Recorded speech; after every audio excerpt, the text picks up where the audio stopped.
मैं अपनी पार्टी की ओर से इस विषय पर कर रहे हैं कि मैंने हिमाचल प्रदेश के माननीय मुख्यमंत्री महोदय को थोड़ी देर पहले अपनी ओर से और अपनी पार्टी की ओर से एक पत्र भेजा है और उस पत्र में मैंने बुनियादी 4 बातें लिखी है। आप सबको मालूम है कि पिछले कल हिमाचल प्रदेश सरकार की कैबिनेट मीटिंग बुलाई गई थी, जिसकी व्याख्या दी जा रही है कि ये एक इमरजेंट मीटिंग थी और उसी बैठक में सरकार ने निर्णय लिया है कि जो 7 तारीख से विधानसभा का सत्र होना था उसको स्थगित कर दिया गया है और हिमाचल प्रदेश के माननीय गवर्नर महोदय के पास भी मुख्यमंत्री महोदय गए और उनसे विनती की इसको रिकॉल करने के लिए उस विधानसभा के सत्र। इस सिलसिले में जैसे मैंने कहा कि 4 बातें हिमाचल प्रदेश के माननीय मुख्यमंत्री को पुनर्विचार करने के लिए लिखा। पहली बात है कि ये बहुत दुर्भाग्य है और आश्चर्यजनक भी है और दुखद भी है कि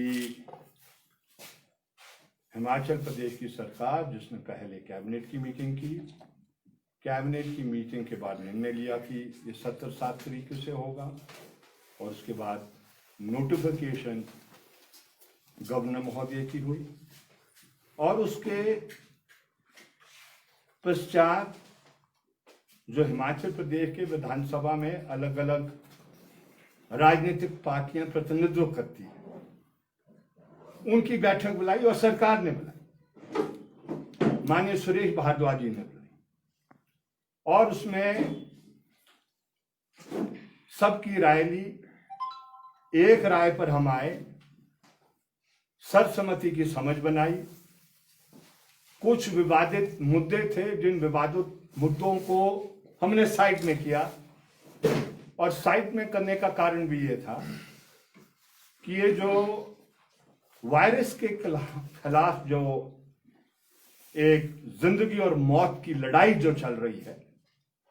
उसमें सरकार के हाथ मजबूत हो और सरकार के हाथ मजबूत होने के साथ साथ इस वायरस को डिफीट करने का वातावरण और कदम उठाए जाए, इसलिए हम एक समझ पर आए। हम इस विषय पर में नहीं गए कि धर्मशाला होना चाहिए कि यहां होना चाहिए, हालांकि सबका अपना अपना मत इस विषय को लेकर था और मैं समझता हूं कि सभी राजनीतिक पार्टियां जो बैठक में 27 तारीख को शामिल थी उन्होंने अपना पक्ष भी इस विषय पर रखा कि कहां होना चाहिए कहां नहीं होना चाहिए और उसमें तर्क भी दी कि क्यों कहां होना चाहिए। लेकिन जैसे मैंने कहा कि बहुत दुर्भाग्यपूर्ण है और दुर्भाग्यपूर्ण इसलिए है कि ऐसा एहसास हो रहा है कि ये जो वायरस के खिलाफ जंग लड़ी जा रही है, इस जंग में सरकार ने एक किस्म से आत्मसमर्पण कर दिया है, हाथ खड़े कर दिए हैं और ऐसी मानसिकता के साथ आज पेश आ रही है जैसे कि अब वो निहत्ती हो गई है, वो इस युद्ध में अपना जो उसकी अहम जिम्मेवारी है एक कमांडर के रूप में लीड करने की, उसको छोड़कर अब सबको छोड़ दिया है चांस पर कि अब ये चांस की बात है कि क्या होगा क्या नहीं होगा। ये बहुत ही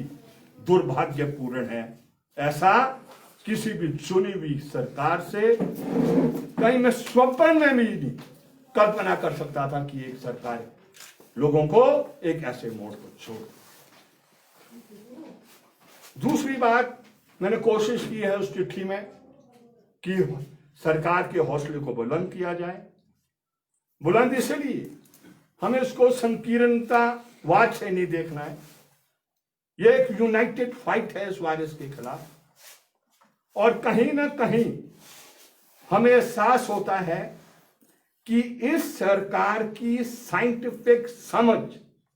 इस वायरस के खिलाफ लड़ने की नहीं है, और इसीलिए ये लगातार कमजोर होती जा रही है इस लड़ाई के अंदर। और इस विषय में सिर्फ दो बात मैं कहना चाहता हूं। पहली बात है कि अगर आपको याद होगा कि शुरू के दौर में सरकार एक ऐसी कल्पना बना रही थी कि भी हमने जीरो लेवल पर क्या कहते हैं वायरस को लाना है, जो अवैज्ञानिक था। हमने उस समय भी कहा, आज भी मैं रिपीट कर रहा हूं, कल भी मैं इस बात को कहूंगा। आप में से कईयों को इस विषय को लेकर अलग अलग समझ हो सकती है, अलग अलग विचार हो सकते हैं, लेकिन जब ये नया वायरस आ गया है, ये नया वायरस 100% पॉपुलेशन को इन्फेक्ट करके छोड़ेगा। संक्रमित होंगे लोग, आप बच नहीं सकते हैं। सिर्फ क्या करने की जरूरत है, एक समय में सभी संक्रमित हो, टोटल इन्फेक्शन हो, तो आप सिचुएशन को हैंडल नहीं कर पाएंगे। इसीलिए लॉकडाउन का मतलब यही था कि लॉकडाउन से आप उस युद्ध की तैयारी करें, और उस युद्ध की तैयारी का मतलब था नंबर 1 इंफ्रास्ट्रक्चर क्रिएट करना। इंफ्रास्ट्रक्चर क्रिएट करने का मतलब था मेक शिफ्ट हॉस्पिटल, जो ऑलरेडी हॉस्पिटल एग्जिस्ट कर रहे हैं उसको मजबूत करना, उसमें ऑक्सीजन का प्रबंध करना, वेंटिलेटर्स का प्रबंध करना, और उसके साथ साथ मैन पावर को क्या कहते तैयार करना। लेकिन पूरी सरकार और सरकार का तंत्र ना जाने किस भ्रम में डूबा रहा और लोगों को भी डुबा के रखा। ये जो इंतजाम करना था, ये इंतजाम एक कभी नहीं हुए,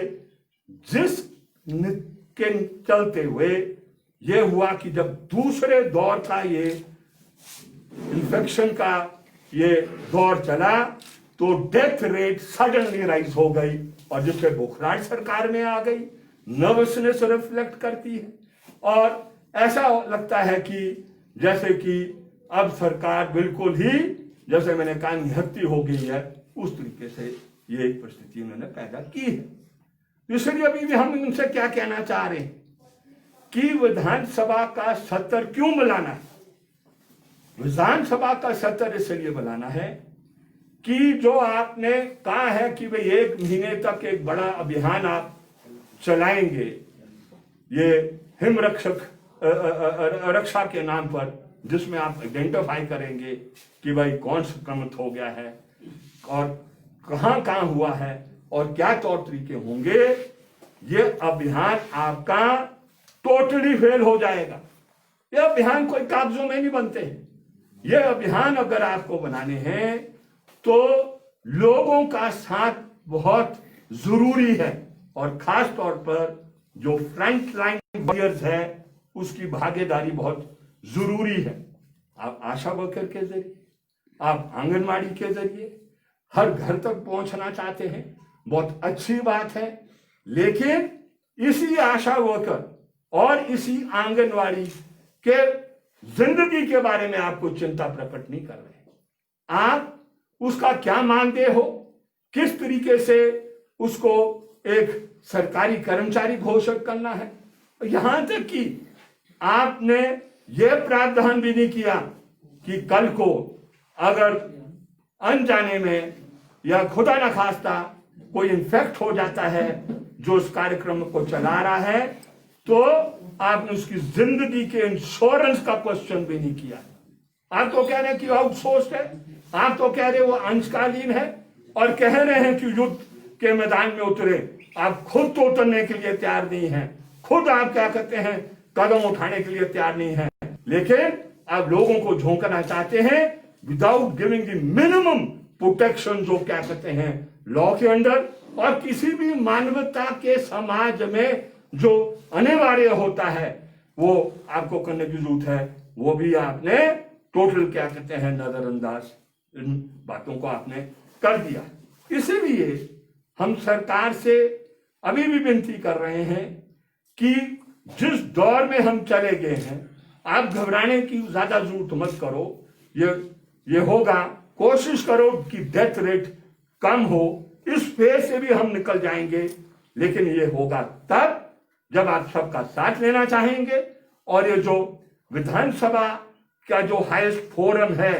यही फोरम हो सकता है जहां मैं अपने विचार को प्रकट कर सकता हूं, दूसरे अपने विचार को प्रकट कर सकते हैं। अलग अलग क्षेत्र के जो चुने हुए विधायक हैं उनके इलाके में क्या परिस्थिति है उसको प्रकट कर सकते हैं। अगर आप ये अनुमति नहीं देंगे तो आप इस लड़ाई के अंदर वायरस को मजबूत करेंगे और लोगों को कमजोर करेंगे।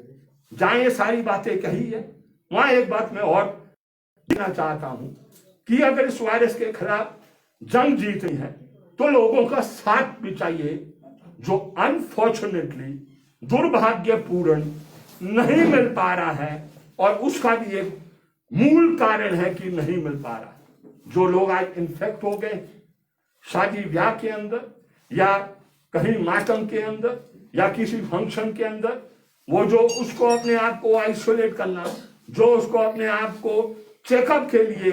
डॉक्टर के पास जाने की जरूरत थी, जो आज हिचकिचाहट उसमें है, उसके लिए भी सरकार और सरकार का तंत्र जिम्मेवार है। वो क्यों है कि शुरू के दौर में जब ये वायरस हमारे मुल्क में आया, उस समय भारत सरकार ने बड़े संकीर्ण सोच के जरिए इस तरीके से इस वायरस को पेश करने की कोशिश की, जिस तरीके से ये कोई मुसलमान इस वायरस को क्या कहते लाया। इसलिए आप बार बार पूरे देश के अंदर जो मुख्यमंत्री महोदय थे वो बार बार कहते थे ये तबलीगियों ने बार बार शाम को, वो इतना गहरा आज लोगों के जहन में बैठ गया, कोई तबलीगी बनना नहीं चाहता है और उसमें छुपा रहा है, और जब आखिरी सांसें लेता है तब वो हॉस्पिटल में पहुंचता है, और जब हॉस्पिटल में पहुंचता है तो हमारे पास मिनिमम ऑक्सीजन भी नहीं है उसको बचाने के लिए। That is why the death rate has increase. इसलिए इसके लिए खुद सरकार जिम्मेवार है और उसको सीख लेना चाहिए कि इस तरीके से जो आप संकीर्ण सोच के जरिए जो आप इस वायरस के खिलाफ लड़ना चाहते थे वो आज आपको उल्टा पड़ गया है। और आखिरी बात हमने एक और कही है उस चिट्ठी में, हमने कहा है कि आज पूरे देश के अंदर जो किसान है वो जिंदगी और मौत की लड़ाई लड़ रहे हैं। अगर उसकी खेती बचेगी तो उसका जीवन यापन बच सकता है, लेकिन आप जानते हैं कि पिछले दिनों में इस कोविड-19 के चलते हुए बड़े हरेटली आपने 3 कानून देश के संसद में पारित किए। आपने मौका नहीं दिया सांसदों को चर्चा करने के लिए, और आज मजबूरी में वो किसान दिल्ली की ओर कूच कर रहे हैं। कई दिनों से मोर्चा लगाए हैं, 2 महीने उन्होंने देश के अलग अलग हिस्सों में मोर्चे लगाए हैं, और अब वो दिल्ली के इर्द गिर्द पहुंचे हैं। और हम समझते हैं कि अगर वायरस के खिलाफ लड़ाई हमने जीतनी है तो ये जो विषय है जिसके ऊपर आज किसान लड़ रहा है, ये 3 कानून भी आपको विड्रॉ करने चाहिए, और साथ साथ में जो इलेक्ट्रिसिटी एक्ट है उसको भी विड्रॉ करना चाहिए, जिससे फिर टोटल फोकस इस वायरस के खिलाफ होगा। अभी ध्यान